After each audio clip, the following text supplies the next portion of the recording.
Let go of the hope that your pain will open her eyes. You could give her every feeling, every thought, every heartbreak in perfect words, and it still wouldn't land. She won't suddenly see your worth because you poured yourself out. That moment of clarity you keep hoping for, it's not coming. And not because you didn't love hard enough or try long enough. It's simply because she doesn't care in the way you think she should. And when someone doesn't care, you can't teach them to through your own suffering. You can't show up in just the right way. You can't text the perfect message. You can't hand her your pain wrapped in vulnerability and expect her to handle it with mercy. She's not wired for that. She's wired for what you provide. Attention, energy, emotion, access. And once she no longer values what you're giving, you start feeling the weight of your invisibility. And here's where most people fall, thinking if they just explain how deeply they were hurt, if they just express themselves better, louder, clearer, maybe then she'll finally care. Maybe then she'll understand, come around, or regret it. It feels like closure depends on her acknowledging what she did. But the truth is harsher. She already decided your pain wasn't her problem. She already watched you break and stayed silent. If that didn't move her, then why would another message? Another paragraph? Another late night reach across a bridge that only you are trying to keep from collapsing? You keep looking for a breakthrough that will never come because your lens is different. You get attached through emotion. She gets attached through function. What you call love, she experiences as control. A give and take system. Inputs and outputs. The moment you stop being easy to control, you stop being useful. And do you know why she seems so unaffected? Because she's always been this way underneath the surface. Indifference was growing the whole time. You just didn't want to believe it. You wanted to believe the good moments meant something. That when she laughed or held you or opened up, that connection was real. And maybe for you it was. But for her it was leverage. That's why she doesn't miss you the way you miss her. She doesn't long for your presence. She longs for your compliance, your emotional energy, your predictable reactions that proved she still had a grip on you. When that vanishes, really vanishes, not temporarily, not halfway, but completely, that asterisk is when she finally notices. Not because of love. Because something she once controlled is now completely out of reach. That shift, that quiet disappearance, is the only thing that gets her attention. But here's the twist. By the time that happens, you won't need her to notice anymore. You'll have discovered something far deeper than her regret. You'll have discovered your power. What if she doesn't miss you at all, but just misses what you gave her access to? Not your heart. Not your presence. But your availability. Your reactions. Your validation. She doesn't sit there replaying sweet moments or aching over memories. That's not how she processes separation. Her version of missing someone doesn't look like longing, it looks like frustration. Frustration that the machine stopped working. That the emotional source ran dry. You were never a partner in her eyes, you were a role.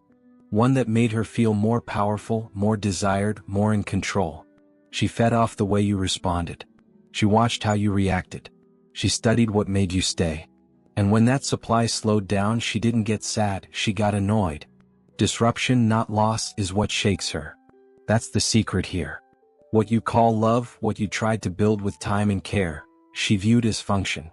If it functioned in her favor, she kept it. If it didn't, she discarded it. That's not connection. That's usage. The danger is how easy it is to confuse that intensity with depth. The ups and downs, the chaos, the adrenaline, makes things feel real. It tricks your nervous system into thinking, this must be love. Look at how big the emotions are. But all it really was? Control. Control dressed up as closeness. Manipulation masked as passion. She wasn't bonded to you, she was bonded to what you gave her. And when that stops, she doesn't feel heartbreak, she feels inconvenience. So if you're wondering why she seems unbothered, why she can move on without hesitation, it's because there was no true attachment to begin with. You were emotionally invested. She was strategically engaged. That's why it never felt mutual. That's why it always felt like you were doing the emotional lifting. And now, the silence? That void you're left sitting in? She doesn't feel it the same way. Because the importance of your presence was always tied to how well it served her. This is why your empathy couldn't fix it. Why your consistency didn't change the outcome. You were offering something she never planned to reciprocate. You were speaking a language she doesn't understand, emotional responsibility. She doesn't respond to love with love. She responds to use with use. And when you finally pull back when she no longer benefits, that's the crack in her world. That's what she notices. But it's not you she wants back. It's what being with you gave her. The reactions. The safety net. The emotional punch to her boredom. And that realization, as painful as it is, brings freedom. Because once you stop trying to mean something to someone who only noticed what you gave, not who you are, you unlock the door that was never going to open from her side. There's nothing more disorienting than walking away broken, and watching her carry on like nothing happened. You're left breathless, shaking, questioning if any of it was even real, while she's untouched, unmoved, possibly even thriving. That silence from her isn't strength. It's detachment that started long before you left. You thought leaving would cause a reaction. Instead you got absence. Cold, clean, calculated absence. It stings deeper than rage would. At least anger would have proven you mattered. But indifference. That cuts through everything. The truth is, she didn't suddenly become distant. That emotional gap you feel now, it was already in place while you were still trying. You just didn't see it. You assumed shared time meant shared investment. You assumed her vulnerability was real. But connection in her world is just another tool. She molds it to fit the moment. When it no longer benefits her, she drops it, all without blinking. Her calm isn't healing. It's avoidant. She doesn't process or reflect. She redirects. She doesn't want to understand. She wants to escape. So while you're sitting in the wreckage of everything that was said, done, and felt, she moves on by simply refusing to feel it at all. She didn't build emotional roots the way you did. You bonded. She performed. You were holding on to love. She was holding on to power. That's why her silence doesn't carry weight. It's not a lack of words, it's a lack of emotional depth. You wait for closure, wait for accountability, wait to be seen, but she's already on to the next source of validation. The conversations, the apologies, the honesty you long for, they won't come, not because she forgot, but because she never truly valued them in the first place. This is the part where most people collapse. They start doubting themselves. They replay every memory. They wonder, did she ever care at all? And that question haunts you. But it misses the point. It's not whether she cared, it's how she defines care. And for her, care is transactional. Care is control. The moment control is gone, so is any sense of connection. She might post like she's winning. She might act like she's free. But that's just the mask. No reflection. No pause. No growth. Just motion. Meanwhile, you're sitting with the pain. But that pain? That's your power. Because sitting with your feelings means healing is possible. She avoids hers, so she stays stuck in the same loop, different faces. Her stillness isn't peace. It's emotional vacancy. Your storm means you're alive, aware, transforming. Empty reactions don't prove strength. Numbness doesn't equal maturity. Her being okay right now doesn't mean you weren't worth more. It just confirms she never gave you what you were truly worth to begin with. And thank God you're finally waking up to that. She doesn't feel your absence the way you hope she will. She doesn't sit there in silence reflecting on everything she lost. She doesn't replay your words, missing your voice or tracing the outline of your presence with regret. That's not how she experiences distance. She only feels a shift when something she used to control no longer responds. That, and only that, is when she starts noticing. Not you, but the end of influence. It's not love that triggers her awareness. It's the disruption of a dynamic. Her rhythm is broken. The buttons she used to push stop working. The reactions she counted on are gone. Break the pattern completely, and she feels off balance. Not emotional about you, but thrown off by the loss of access. That's the kind of loss she understands. Function, not feeling. And that's why partial distance never works. She can sense it. As long as you're still replying, still hoping, still showing signs of life, she keeps the leash. She can still poke, pull, and provoke. Emotionally, you're still within arm's reach. But full removal? Refusing to explain. Not reacting. No more back and forth. Nothing left to access. That's when something inside her finally stirs, not in love but in irritation. That absence is louder than any speech. It lands heavier than any goodbye. Because now you're not feeding her ego. You're not defending yourself. You're not apologizing for having feelings. You've unplugged from the system. That's what she notices. That you're no longer an option on her emotional menu. See, what devastates someone like her isn't distance. It's losing the ability to control your world from a distance. It was never about closeness. It was about reach. And when you cut that tie for good, she can't stand the silence. But not because she misses connection. Because she lost convenience. This is why explanations never change anything. Talking it out doesn't work. It gives her more material to manipulate. It keeps the connection alive even if it's toxic. It's not clarity for her, it's another chance to regain footing. The only thing that creates change is absence that holds. Not dramatic silence fueled by anger. Calm, clean, emotion-free exit. That's what flips the script. And the hardest part? You'll want to believe that her discomfort means she finally sees your worth. It doesn't. It means the strategy she used stopped working. Big difference. She still doesn't grieve you, she grieves the power she lost. An understanding that saves you. Because the moment you stop trying to trigger remorse, the moment you stop hoping your silence will make her change, you win. Not because she misses you, but because finally you don't need her to. You didn't disappear to play games, you disappeared to protect your sanity. You didn't walk away to prove a point, you walked away because staying started to destroy parts of you that you couldn't keep losing. This wasn't a tactic. It was survival. You didn't go silent to hurt her. You went silent because speaking became exhausting, explaining became useless, and being available became dangerous to your peace. You get to a moment where pulling back isn't a choice, it's a lifeline. Because every text, every call, every conversation just dragged you deeper into a cycle that stole your clarity. You weren't being heard. You were being measured, tested, controlled. And that realization breaks something in you. Not the part that loved her, but the part that finally knew you couldn't keep bleeding for someone who never intended to clean up the mess. This kind of silence isn't petty. It's powerful. It's the moment you stop spinning your wheels in their emotional mud. You're not punishing her, you're reclaiming space. You're creating distance from manipulation, chaos, and inconsistency. You're done walking on eggshells, decoding tone changes, bracing for the next explosion or cold shoulder. You silence the noise to hear yourself again. The world might not understand it. People might ask why you don't respond or why you cut ties so harshly. Let them ask. Let them guess. They weren't there when your boundaries were being bulldozed. They didn't feel the emotional roller coaster she made look like connection. This choice isn't about being understood. It's about finally prioritizing your mental stability. When you stop engaging, you take away her favorite weapon, reaction.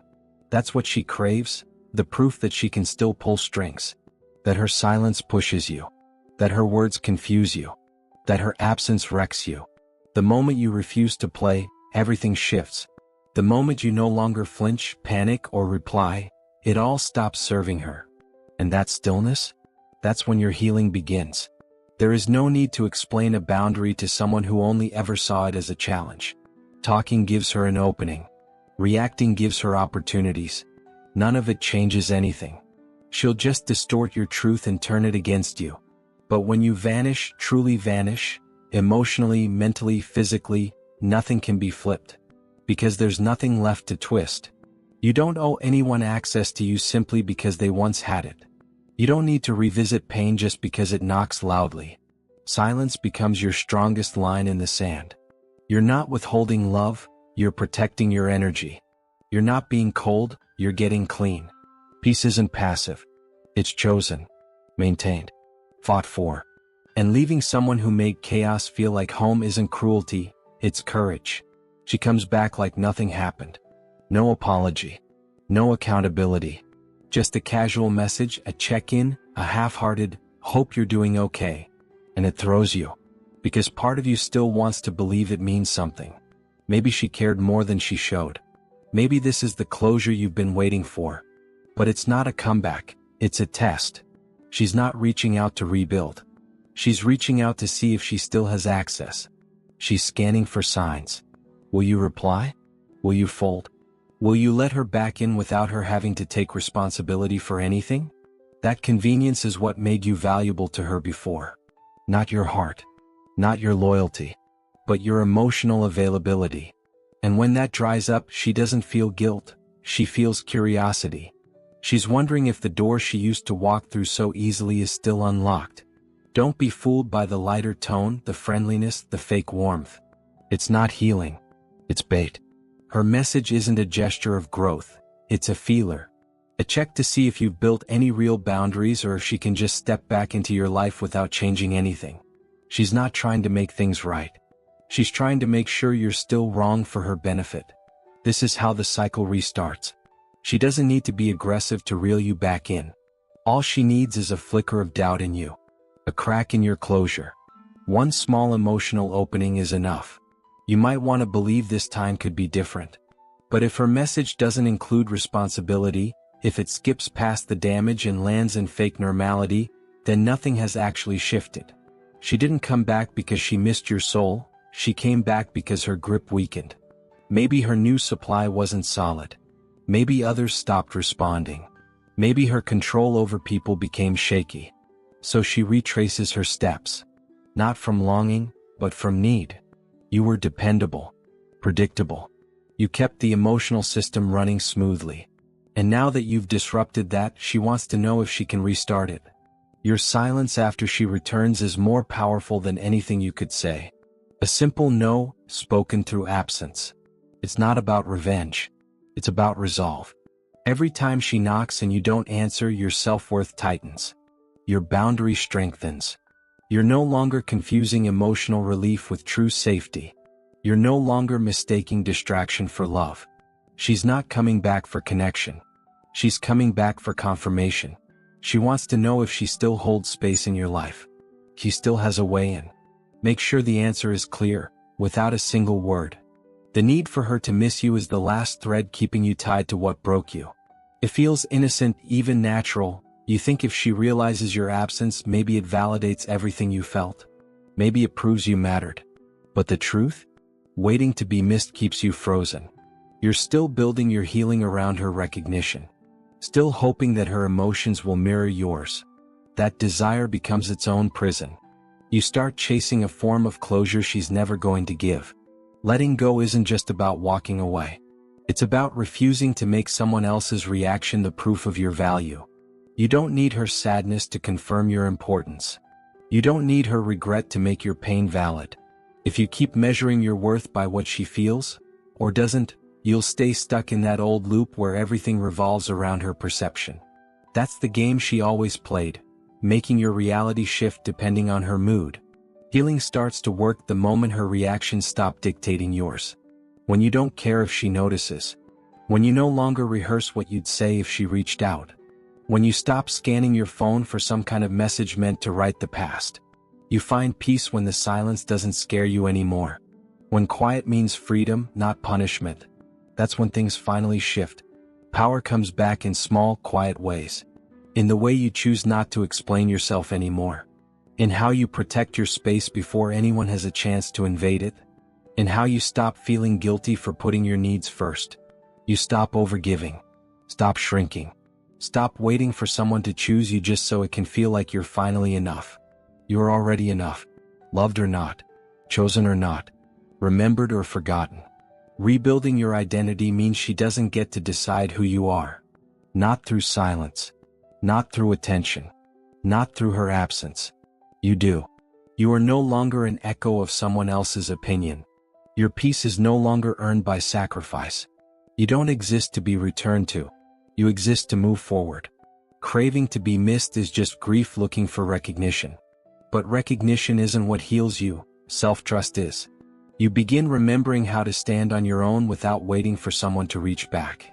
From that place, everything changes. You stop choosing chaos because it feels familiar. You stop tolerating half-love because it's intense. You choose peace, not because it's easy, but because you've finally tasted enough pain. When you release the need to be missed, you reclaim what she could never give you: emotional freedom. You give the love you were pouring into her back to yourself. Steady, unapologetic, and real. If you've made it all the way here, take a deep breath, because that means something inside you is already shifting. You're not just trying to understand her anymore, you're starting to understand yourself. You're seeing the truth you kept silencing. The confusion had a cause. The pain had a pattern. And walking away? That wasn't weakness. That was the beginning of strength. You didn't fail because you cared too much. You didn't lose because you finally let go. You chose you, after being chosen last for far too long. And that matters more than any reaction she could ever give. You're not broken. You're not behind. You're rebuilding from something that was never built to hold you. Healing isn't loud. It's quiet. It's found in stable days, peaceful nights, and choices that finally honor your peace, not your trauma. This was never about being missed. It's about realizing you don't want to be found by someone who never truly saw you. And if this message resonated with you, if it gave you even a small sense of clarity, strength, or just the reminder that you're not alone, *subscribe*. This space is for you. For your healing. For your growth. For your comeback. There's more to say and even more to feel. And you deserve every moment of peace that's waiting on the other side. So hit that subscribe button. Turn on notifications. And let's keep walking forward, one honest, freeing step at a time.